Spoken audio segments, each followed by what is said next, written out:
Certified public accountant na, farmer pa. This is a day in my life being a farmer. Samahan niyo ako.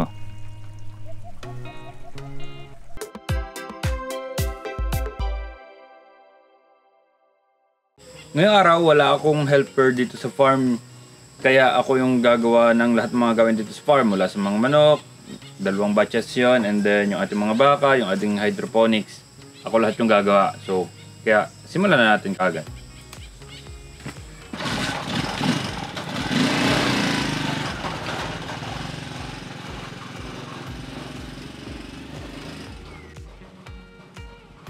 Wala kasi ngayon si Boss John Paul, binili na niya ako kanina. Ako daw yung gumawa ng mga chores dito.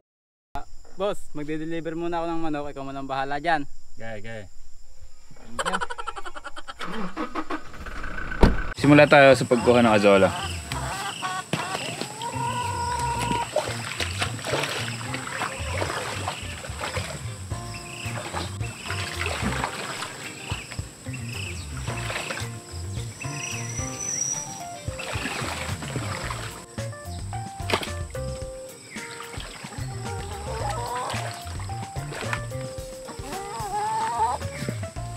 Oh, ganun dito.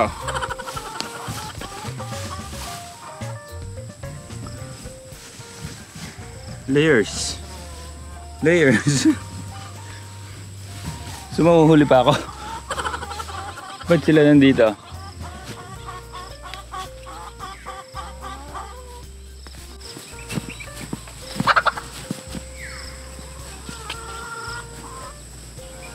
Hey, go.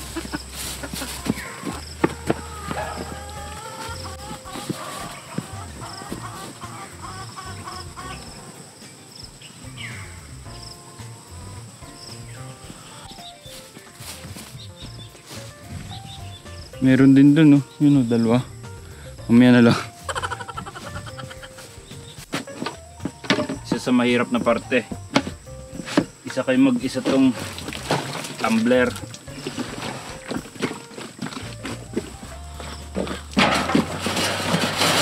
Silipin na lang, deadlift.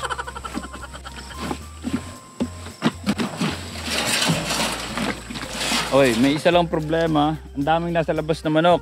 I-determine ko kung galing ba siya dito sa batch 14 or sa batch 13 kasi magkamukha ng laman at yung laki nila hindi na nagkakalayo, pero mukha naman silang galing dito kasi hindi sila naman layo dito.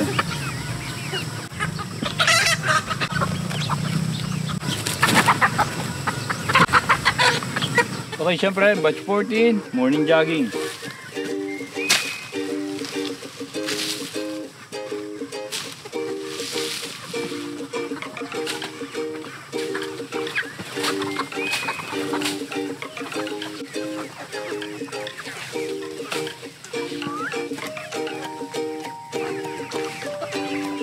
Seems okay naman sila lahat. Check ko lang itong feeders at waterer nila kung may laman.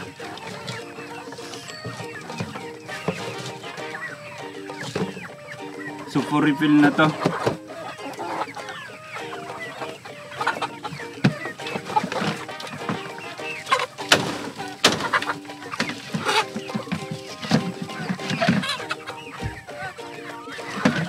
Marami-rami tayong hugasin.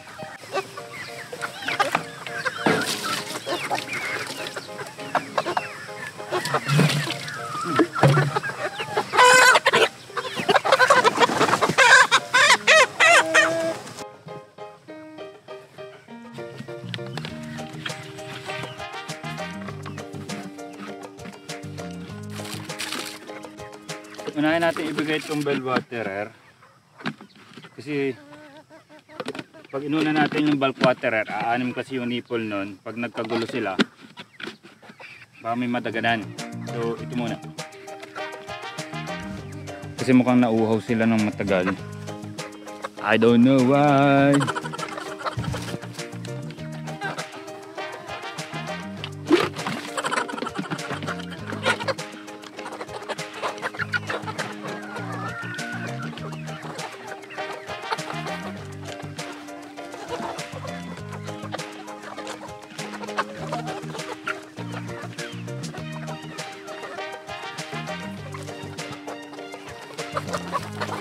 Sino? Blockbuster, di ba?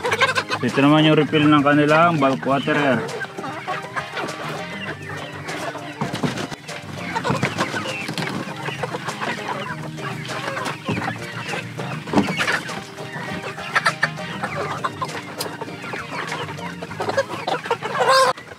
So, re-refill natin. Yan.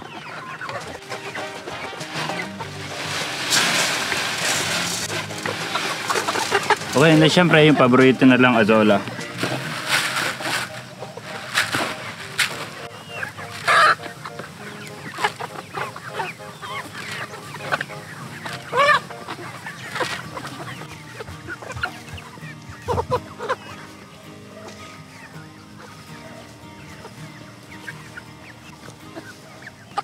Oy, tapos na tayo sa chores natin dito sa batch 14, sa batch 30 naman tayo.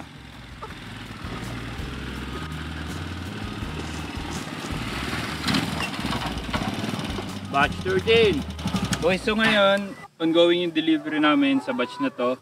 Kaya wala rin si John Paul ngayon. Pero tuloy ang morning chores natin kasi mamaya at bukas pa ang deliver ng ibang batch. So, morning jogging.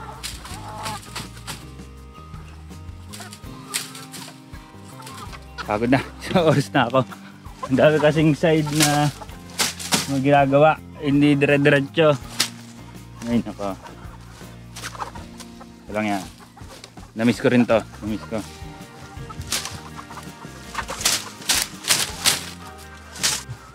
So, wala namang mahina. And dahil delivery natin, nagbabacteria flushing tayo. Para wala silang madalang kahit anong bacteria papunta doon sa farm ng pagdadala natin. And yun, ang ilalagay natin sa kanilang water. Bell water, papatay natin yung bulb. Pagod na ako. Kahabol na manok na nasa labas. Pahalan nyo. Dahil ko lang nahabol.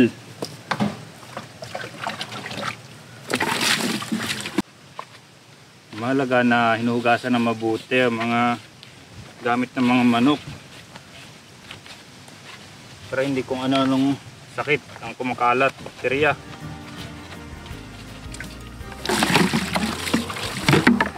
Siyempre, pang bacteria flushing natin, Premoxil.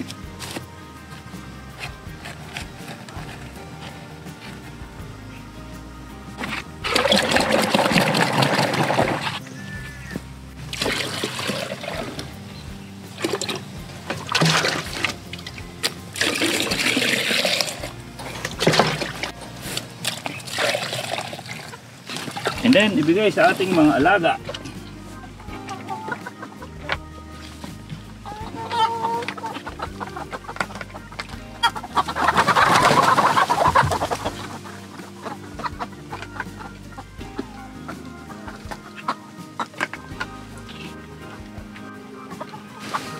Then, re-refillan ko lang to kasi kaunti na itong isang feeder na to.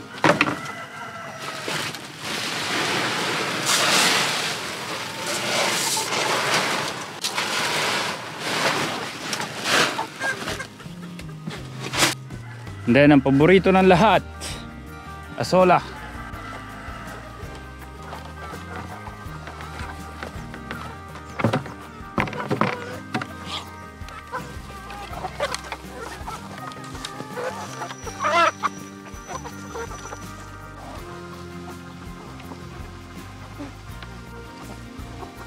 Siyempre, kada labas ng area, huwag natin kakalimutang manghinaw ng kamay at mag-disinfect ng bota.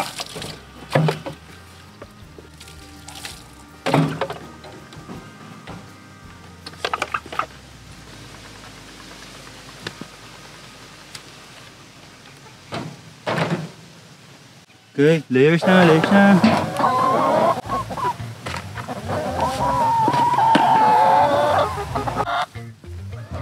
So, una namin binibigay dito sa layers ay ang Azola.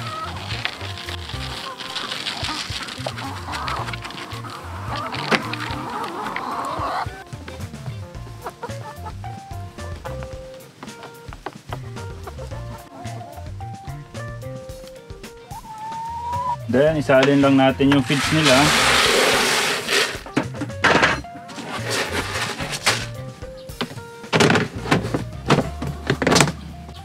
Tsaka mangolekta na tayo ng itlog. Sarado ba yung pugad nila kasi wala pa sa muscle memory ko itong pagbubukas-sara na ito. Kasi si John Paul yung nagbubukas nito. Pero ang maganda dito, nakapasok sila dito. Lumulusot sila.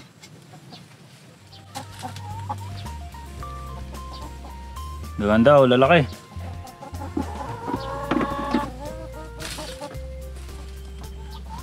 You know.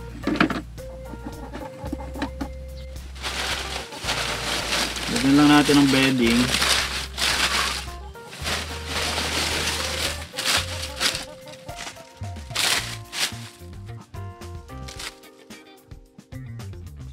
Oh, meron pa dito sa ilalim na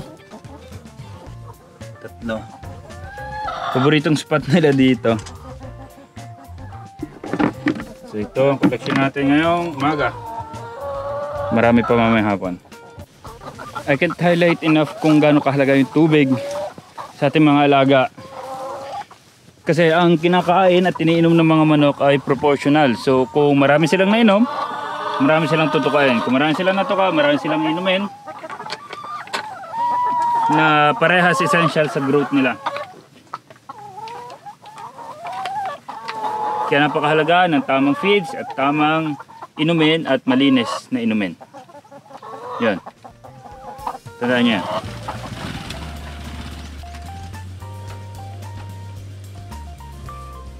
Okay, oras na para ilipat ang ating mga baka. Malinis naman na yung kasunod na paddock. Ang gagawin na lang doon ay lalagyan natin ng rope and then yung mga nyog poprotektahan natin. Sana all may nagpoprotekta. So habang nagkakot ako ng gamit, may nakita ko. At buti na lang nakita ko. May itlog dito sa may paddock ng baka. Yung paddock ng manok. Siguro ito yung naiwan nung manok na nakalabas kanina, yung mga hinuli ko. Kaya tagal ko mag morning chores at pagod ako. Hingal.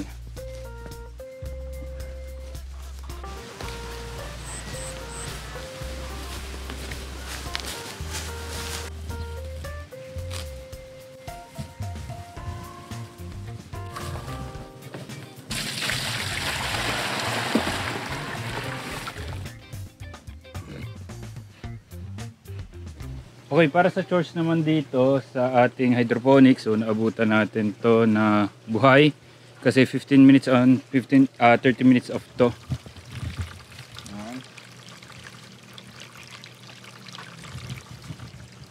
Wala lang, titingnan lang natin if okay yung system natin, kung wala bang leak, kung yung tank ba natin ay sapat pa yung laman, so sapat naman. Kung wala bang problema doon sa ating linya, wala bang leak sa lahat. So lang, yun ang aking morning chores. First time kong gumawa ulit ng ganito karaming chores. Salamat kay John Paul sa paggawa nito araw-araw. And yun lang, abangan nyo ang mga susunod kong projects dito sa farm. Patuloy nyo akong suportahan at panoorin. Maraming salamat, subscribe and peace.